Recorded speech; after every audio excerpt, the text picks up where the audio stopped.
Hi guys, and welcome back to another video, and I just want to say Merry Christmas and welcome back. So today we're going to be doing another review, which is of another Christmas special. I did loads of these last year and a couple of years before, but this time it's of Only Fools and Horses, and this time it is a review of To Hull and Back, which is the 1985 Christmas special of Only Fools and Horses. Now this Christmas special isn't actually set at Christmas. I know, what a shock. Basically, the story just involves, Del, Rodney, Uncle Albert, and this is the first Uncle Albert Christmas special, and it's also the first feature-length special of Only Fools and Horses, I believe. I could be wrong on that, but I believe that is right. So basically, just the story overall involves, the Trotter family, obviously, because it's Only Fools and Horses, of course it will. Basically involves Del and Rodney, and Del and Rodney, they want to make money, sort of stuff. And Boise and Abdul basically approach Del and tell him that they want to smuggle some diamonds, about 14 diamonds or so. I believe it's 14 or 12, something like that. So smuggle them diamonds. So they say, "Oh, we want you and Rodney to go to Holland, basically, and get the diamonds, and then they can use them, and so on, really." So they can make money, obviously, and they'll give Del, like 15 grand or something ridiculous, something great.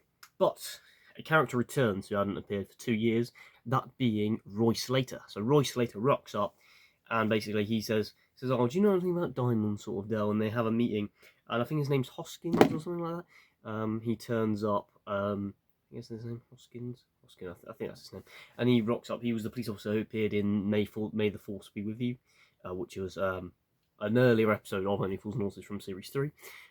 So Del and Rodney and him, basically, they go to a cafe, I think Sid's cafe, and they sort of have a chat about, stuff like, "Oh, have you been smuggling any diamonds," sort of thing, and they're like, "No, we're not involved." And then they tell, Abdul and all that they've seen Roy Slater, but they don't particularly like. And I'd say Roy Slater as a character is probably one of the most evil, manipulative, and strange characters. And to think that he would come back as well in 1991, I want to say. Could be wrong on that, but I believe that's right, Series 7. But this is Roy Slater's second appearance, and I'd say that he's the main villain of Only Fools and Horses. I've got to be Roy Slater. Some people say the Driscoll brothers, but they only appear in one episode. Roy Slater appears in 3, so, a bit more, really, to be fair. So, Del and Rodney, they get involved in the diamonds, right?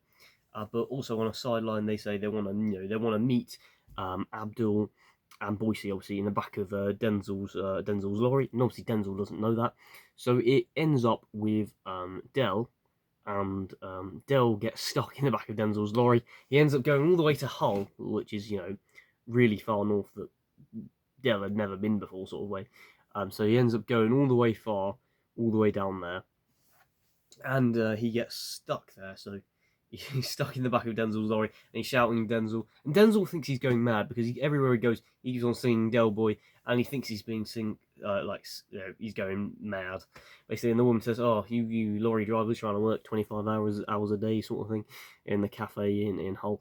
And as he's there, Del and Rodney then get a great idea to, "Why don't we travel in, let's get a boat, let's hire a boat."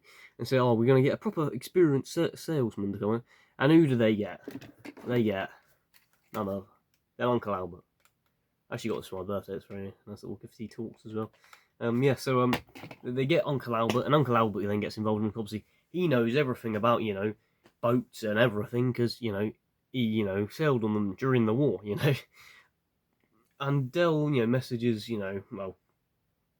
phones up, Uncle Albert and says, "Oh, could you bring some clothes, and stuff for us to get changed into?" And do you know what Uncle Albert brings? Just his own clothes. So he just brings loads of his own clothes. Del and Rodney is just, wearing their own clothes from the night before, so they just like stinking, basically. And then they get on the boat, they sail the way, and just as they're about to, sail halfway to get to Holland, Uncle Albert says, "Well, I never used to steer ships. I was a boiler maintenance man." and then Del sort of said, "I'm going to kill him. I'm going to kill him." So they sort of, have that sort of arguments with each other, which is all sort of great. And Rodney gets seasick, which is I find interesting. Considering his dad was a sailor, I think it's a bit unusual, really. But yeah, so that was an interesting point in there. That I enjoyed the episode. I think the episode is good, and it's nice that it's sort of like, it's a feature length special. There's more time to breathe in it. I like the way it's shot as well. The camera's on it as well. It's a bit more grainy, but a bit more realistic sort of vibe. And I think it's a good story. I like Roy in it, and they don't suspect Del Boy really until the end of the story, really. But yeah, there's lots of great stuff to be had in here. I think it's a really interesting special. I think it's about an hour and 10 minutes or something like that. Maybe I'm overthinking that. But I think it's about over an hour or so. But yeah, so that's a great story. There's great things to be had in it. You see the Trotter sort of stick together, and they end up getting to Holland, and they say, "Which way to Holland?" They said like that. And then when Del goes into Holland, he starts saying Ajax, Ajax. So Del mentions the football team, Ajax. There we go. There's my Ajax shirt. There we go. Thought I might show that. They got it on holiday a couple of years ago. But yeah, Ajax. So yeah, so Del, he says Ajax and Ajax or whatever it's called. Says that for the whole time whilst he's in Holland. He ends up meeting that Van Cleef, I believe that's his name, and then he gives him the case of money, and the money's all fake because Boise actually gave them fake money. So they show it to the guy Van Cleef. The guy's going to give them diamonds. He gives them the diamonds. He gets these two big blokes to check the money, sort of thing, and then Del just goes with the diamonds. It takes them back. They go to the Nag's Head in the spare office area bits, and basically then Del says they give it to the thing, and then Roy turns up with the police. They capture Del and say, "Oh, you're going to be spending a very long time in prison," sort of thing. And turns out, guess who was behind it the whole time? Roy Slater was involved in diamond smuggling. The guy who was a police officer who would arrest his own dad, mum, brother, sister, whoever. He was involved the entire time. Someone you think wouldn't be involved was involved. He worked with Van Cleef. He did all that sort of stuff, but he gets his comeuppance at the end of the story, and I think that's really great. Which plays into the next episode he appears in.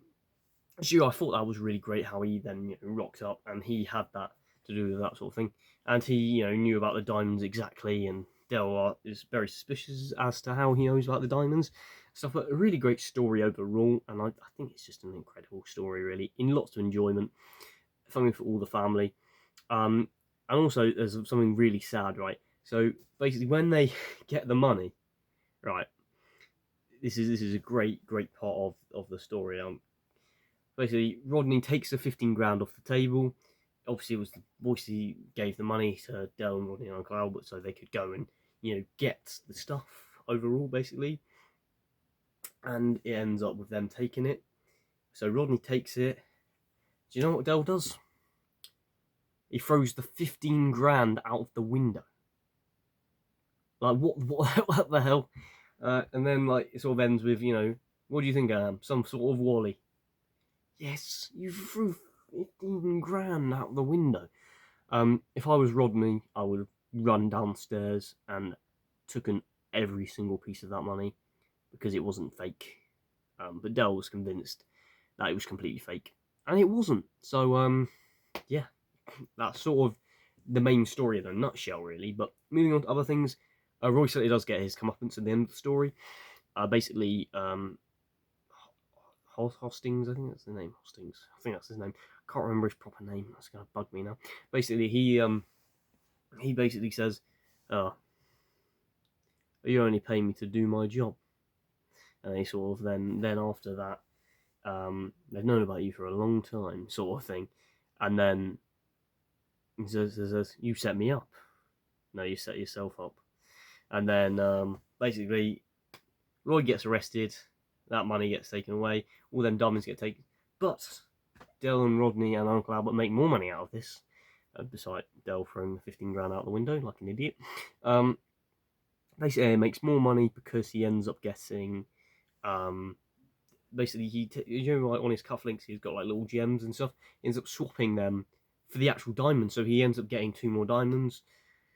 So then they leave them a while, a couple of years, and then they make money out of them. So I think that's really interesting and neat. And I think it's a great story. It's a great sort of adventure. He gets the Trotters out of the flat into something more, adventurous, something that Only Fools and Horses would experience in the future more, with Miami Twice and so on. But just things that would just get them out of the flat, get them into loads of different, situations. I think that really works, really, as it does work for situation comedy. See, I like the fact that he gets them out, out of Peckham, gets them out. He gets them to Hull, Holland. He gets to get them all the way back to London. It really puts the characters out of their comfort zone, which challenges them, sort of in a way. Rodney gets seasick, Del does some stupid decisions. Uncle Albert can't even steer a ship, which is funny. And then Rodney says, "Oh, you can steer a ship by the stars," and then it just doesn't work completely. So yeah, I hope you enjoyed this video so far. Like, I enjoy making these, and To Hull and Back is a good story, and not very many people talk about it, I think. But yeah, it's just a great story. It's not my favourite Only Fools and Horses by any mean episode, but it's a good episode. I like how Boise's in it. Boise's a bit more of a prat in this one. He basically just sells Del and Rodney to the police, basically. He just sort of says, "Oh, well, it was nothing to do with us, Roy. It was all them, which I find really, horrible that Boise would even do that as a character. Makes me think, what an idiot. Why would he do that, sort of thing. But I think just overall as a story, it's good. I'd give it like 9 out of 10. It's pretty solid as an Only Fools and Horses feature-length special. It's a shame it isn't set at Christmas at all, unlike the other the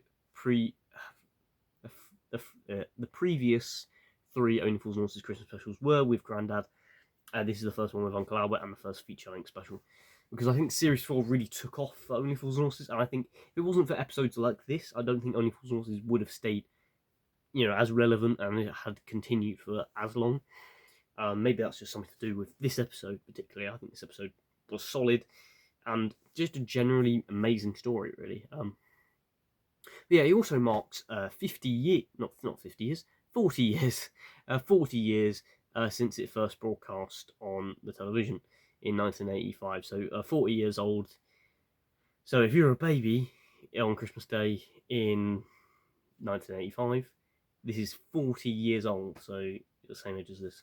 So that's mental. That this is 40 years old. Obviously, way before I was born. Obviously, when you take into account. So yeah, so that was it's just a good story. I like Roy in it. He does a good villain. Roy Slater, obviously. Jim Broadbent. He does a good job, and I think he's a really great character. And I bet you didn't know this, guys, but he was originally offered the part of Del Boy, but turned it down, which I think's incredible and just bonkers, really, because I can't picture him being Del Boy. To me, Del Boy's that that short wheeler dealer guy, big personality, sort of thing. I don't see it personally, but what could have been? What could have been? In an alternate reality, maybe. But yeah, I hope you enjoyed the video. Please remember to like and subscribe, and I'll see you in a video soon enough. I plan to do a Beyond Paradise review of the Christmas special that aired yesterday. That was really good episode. I really enjoyed that. It was brilliant, really. So stay tuned for that, and subscribe, really. I just want to say a big thank you to getting us to 300 subscribers. I think we're just over 300 subscribers at the moment, but thank you. It really means a lot. I'm really hoping that we could end up getting to like 400 subscribers by the end of next year, or maybe 500 if we can really push for it. But thank you a lot, and it means a lot. Because without you guys, where would this channel be? But thank you, and see you soon.